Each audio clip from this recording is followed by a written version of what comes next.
नमस्कार, मी आकाश जाधव. आज आपण उस्मानाबाद जनता सहकारी बँकेच्या जाहिरातीबद्दल पाहणार आहोत. सगळ्यात महत्त्वाचं म्हणजे विद्यार्थ्यांच्या पहिल्या मनामधला प्रश्न असा असतो की नेमकं ह्याबद्दल व्हिडिओ बनवायची आवश्यकता आहे का. पण प्रॉब्लेम काय होतो, व्हिडिओ बनवणं आणि बाकी सगळी प्रोसेस तासा दीड तासाची प्रोसेस ती संपून जाते आणि त्यानंतर मुलं आपापल्या अभ्यासाला लागतात. पण ती प्रोसेस सोपी वाटते, पण कम्पॅरेटिव्हली त्याच एक्झामबद्दल मुलांकडून येणारे जे कॉल आहेत तेच प्रश्न पुन्हा पुन्हा, तर ते अवॉइड करण्याच्या हिशोबानं मी हा व्हिडिओ जो तो बनवतो आहे. व्हिडिओ जो आहे तो पहिल्यापासून शेवटपर्यंत बघा, ज्या माध्यमातून तुम्हाला ह्या एक्झामबद्दलची सगळी माहिती मिळेल. व्हिडिओची लेंथ मी नेहमीसारखी 15 मिनिटापर्यंत मोठी ठेवत नाही. कमी वेळेमध्ये साधारणतः यातले जे महत्त्वाचे मुद्दे आहेत ते महत्त्वाचे मुद्दे तुमच्यापर्यंत पोहोचवण्याचा प्रयत्न या व्हिडिओच्या माध्यमातून करायचा आहे. तुम्हाला व्हिडिओची लेंथ किंवा माझ्या बोलण्याची स्पीड कमी वाटत असेल, तुम्ही व्हिडिओ 1.25 किंवा 1.5च्या स्पीडने जे ते बघू शकतात. आता नेमकं ह्या जाहिरातीबद्दल पाहत असताना फक्त मला माहिती सांगायची होती आपल्या दोन बॅचेसबद्दल, एक ऑनलाईन आणि एक ऑफलाईन. आपली जी ऑनलाईन बॅच आहे ही 29 ऑगस्टला स्टार्ट झाली आहे. दोन्ही बॅचेसमध्ये बेसिक चालू आहे. 29 ऑगस्टला ऑनलाईन बॅच संकल्प 247 ॲपवर स्टार्ट झालेली आहे आणि ऑफलाईन जी बॅच आहे प्रारंभ 9.0 ही 26 ऑगस्टला सकाळी 7 ते 12 या वेळेमध्ये स्टार्ट झालेली आहे. तर ऑनलाईन किंवा ऑफलाईन तुम्हाला कोणत्याही बॅचमध्ये किंवा तुमच्या सोबतचे विद्यार्थी जे बँकिंगमध्ये येऊ इच्छित आहेत त्यांच्यापर्यंत ही माहिती तुम्हाला पोहोचवायची. आपण पुन्हा आपल्या जाहिरातीवर येऊया. सध्याला ही जी उस्मानाबाद जनता सहकारी बँकेची ॲडव्हर्टिजमेंट आहे ही खूप लोकांना वाटतं की उस्मानाबादपुरती मर्यादित आहे. सगळ्यात महत्त्वाचं म्हणजे विद्यार्थ्यांनी मला सगळ्यात महत्त्वाचं आपल्या सिलेक्शनकडे जास्त फोकस केला पाहिजे. सरांनी उस्मानाबाद म्हणलं पाहिजे की धाराशिव म्हणलं पाहिजे ह्याच्यावर फोकस करू नका. तिथे उस्मानाबाद लिहिले, मला उस्मानाबाद म्हणावं लागेल सध्याला. तर उस्मानाबाद जनता सहकारी बँकेची ॲडव्हर्टिजमेंट आहे, कारण मुलं जाहिरात सोडतात आणि कमेंटमध्ये ते कमेंट करत बसतात. अरे पहिलं तुझं पाय याच्यामध्ये काय दिलेलं आहे काय नाही. आता ही या बँकेमध्ये ज्युनियर क्लरिकलची ॲडव्हर्टिजमेंट आहे. 6 सप्टेंबरपासून ते 20 सप्टेंबरपर्यंत साधारणतः ॲप्लिकेशनची डेट आहे. मी अजून एक्झाम कंडक्टिंग एजन्सी कोणती ती मी चेक केलेलं नाही. त्याच्यानंतर एक्झाम लगेच 6 ऑक्टोबरला आहे, म्हणजे पुढच्या महिन्यामध्ये महिन्याभराच्या आत एक्झाम आहे. एक्झामची डेट दिलेली आहे ही चांगली गोष्ट आहे. पुढे बाकी ॲडमिट कार्ड डाउनलोड आणि इंटरव्ह्यूची डेट ते पुढे सांगतील. तुम्ही जर पाहिलं याच्यामध्ये महत्त्वाचे मुद्दे मी बोल्ड केलेले आहेत, तर महत्त्वाचे मुद्दे जे आहेत तो पाठ तुम्हाला मी या माध्यमातून सांगतो. बघा, त्यानंतर त्यांनी दिलेलं बघा, जे इलिजिबल कॅन्डिडेट आहेत ते ज्युनियर क्लर्क म्हणून सिलेक्ट होतील आणि सिलेक्शन झाल्यानंतर त्यांना 2 वर्षाचा सर्व्हिस बॉन्ड लागेल 100 रुपयाच्या स्टॅम्पवर, along with security deposit of 1 lakh. जर का तुम्ही 2 वर्षाच्या आत सोडली तर तुमचं 1 लाखाचं जे सिक्युरिटी डिपॉझिट आहे ते घेऊन टाकतील. इथं पाहिल्या मुलं लगेच म्हणतात आणि हाच तो बॉन्ड आहे की 2 वर्षाच्या आत तुम्ही सोडलं तर तुम्ही जे डिपॉझिट दिले ते डिपॉझिट गेलं.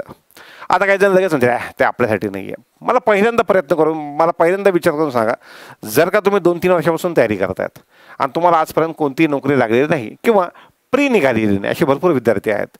असे विद्यार्थी समजा हा जॉब लागला त्यांना आणि यांना सोडायचा आहे, हे कधी सोडतील? ॲटलिस्ट IBPS क्लर्क लागलं, ॲटलिस्ट SBI क्लर्क लागलं किंवा ॲटलिस्ट ग्रामीण बँकेत क्लर्क लागलं.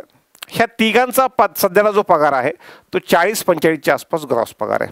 तर अशा वेळेला तुम्ही काय देत आहेत? तुम्ही 1 लाख रुपये देत नाहीत, तुम्ही 2.5 ते 3 महिन्याचा पगार देत आहेत.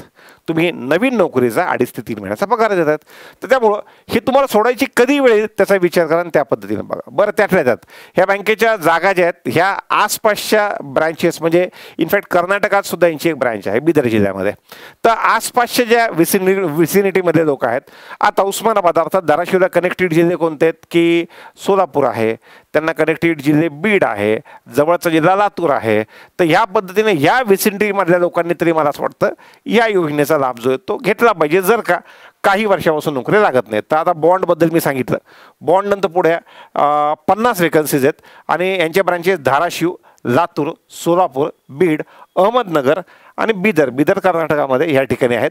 यांना काय पाहिजे? यांना फक्त ग्रॅज्युएशन कंप्लीट पाहिजे, MSCIT किंवा इक्विव्हॅलंट सर्टिफिकेट, किंवा MSCIT नसेल तर ग्रॅज्युएशनमध्ये कम्प्युटर विषय असल्याचा, आणि तुमचं जे पासिंग आहे ते पासिंग 6 सप्टेंबरपर्यंत झालेलं पाहिजे. 6 सप्टेंबरपर्यंत पाहिजे. एज लिमिट भरपूर जास्त आहे, 22 पासून ते 38. तुमच्यामध्ये खूप लोक असे असतात ज्यांची क्लरिकलची एज लिमिट संपलेली, अप्लाय करा अशा लोकांनी. बाकी प्रेफरन्स आहे, तर प्रेफरन्स असं काही मॅटर करत नाही तेवढं जास्त, हे फक्त एक्स्ट्रा तुमच्याकडे काय असेल तर. पण ग्रॅज्युएशन आणि MSCIT किंवा MSCIT ऑरमध्ये कॉलेजमध्ये कम्प्युटरचा विषय हाच मिनिमम क्रायटेरिया आहे. त्यानंतर नॉलेज ऑफ लँग्वेज, त्यांचं म्हणणं आहे की मराठी, इंग्लिश, हिंदी, कन्नडा त्या बिदरच्यासाठी आहे. बाकी तुमच्यासाठी Marathi English is more than sufficient. त्यांचं अजून सोबत होतं की 15,000 रुपये स्टायपंड असेल पहिल्या 2 वर्षासाठी, जे की मला असं वाटतं आजकालच्या महागाईच्या जमान्यामध्ये खूप कमी आहे. पण त्यातल्या त्यात व्हिडिओ पाहणारा असाही वर्ग आहे ज्यांना जॉबची खूप जास्त आवश्यकता आहे. आणि याच्यानंतर पगार किती असेल, 2 वर्षानंतर किती असेल तो त्यांनी मेन्शन केलेला नाही आहे. पण असं पकडून चला की आसपासच्या TJSB आहे, ठाणे जनता सहकारी बँक आहे, किंवा जळगाव जनता सहकारी बँक आहे, अशा बँकांमध्ये जी रेंज असते साधारणतः एक 30,000च्या आसपास, त्या रेंजमध्ये पुढचा पगार जो आहे तो 2 वर्षांचा असला पाहिजे. जो हे मी मान्य करतो की तसा आहे. पण व्हिडिओ बघणारा असाही वर्ग आहे की ज्यांना अशा जॉबची जे ते या पद्धतीने जॉबची आवश्यकता आहे, त्यांच्यासाठी हा कॉन्टेंट आहे. एक्झाम जी आहे ती ऑफलाईन एक्झाम होणार आहे 100 मार्काची, ज्याला 75% वेटेज असेल आणि 25% वेटेज इंटरव्ह्यूला असेल. तर 100 मार्काची परीक्षा होईल, ज्या 100 मार्काच्या परीक्षेमध्ये गणित, रिझनिंग सोबत ग्रामर मध्ये कम्प्युटर आणि कोऑपरेशन अवेअरनेस, ह्या कोऑपरेशन अवेअरनेसबद्दल सहकाराचं एक पुस्तक मी आपल्या ABD संकल्पवर टाकलेलं आहे. त्याच्यामध्ये फाईल सेक्शनमध्ये जायचं, सहकार नावाचं पुस्तक लिहिलेलं आहे, तर त्या तिथून तुम्हाला ते घेता येईल. त्यानंतर रिझनिंग आहे, त्यानंतर बँकिंग ॲन्ड जनरल अवेअरनेस तुम्ही करताच नाही मी, तर तोच सिलेबस आहे. डिफिकल्टी लेवल असं समजा खूप कमी, प्रीपेक्षा पण सोपा पेपर जो आहे तो असतो. त्यानंतर 75% वेटेज रिटर्नला, 25% इंटरला. एक्झाम डेट जी आहे ते 6 ऑक्टोबरला आहे.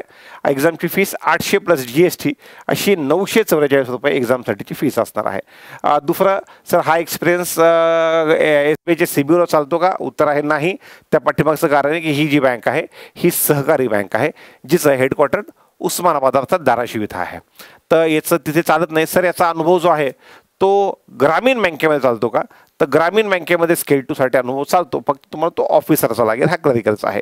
क्लरिकलचा अनुभव असणाऱ्या काही ज्या एक्झाम्स आहेत त्या आहेत.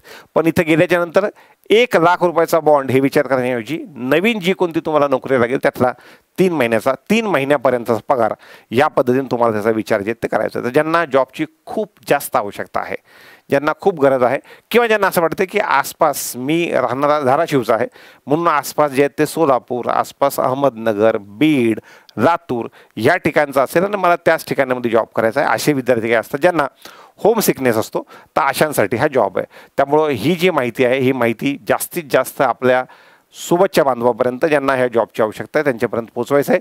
आणि सोबत मी सुद्धा इंडिव्हिज्युअल विद्यार्थ्यांना एक्झामबद्दल सांगण्याच्या आधी मला असं वाटलं की त्याच्याबद्दलची माहिती एका व्हिडिओच्या माध्यमातून तुमच्यापर्यंत पोहोचवावी.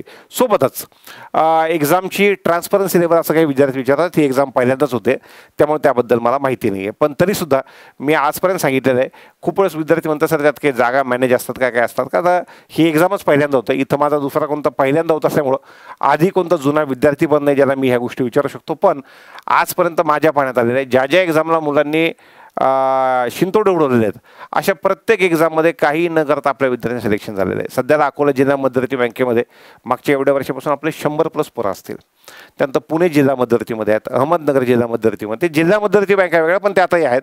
त्याच्यानंतर तुम्ही ज्या ज्या एक्झामवर साधारणतः बोर्ड ठेवलेले आहेत त्या प्रत्येक एक्झाममध्ये काही ना काही विद्यार्थी जे त्या फेअर प्रोसेसच्या माध्यमातून जे ते पोहोचलेले आहेत. जर का तुम्हाला जॉबची आवश्यकता असेल आणि मागच्या 2-3 वर्षापासून निकाल येत नसेल किंवा तुम्हाला धाराशिव आणि आसपासच्या एरियामध्ये जॉब पाहिजे असेल तर निश्चित या जॉबला अप्लाय करा. धन्यवाद.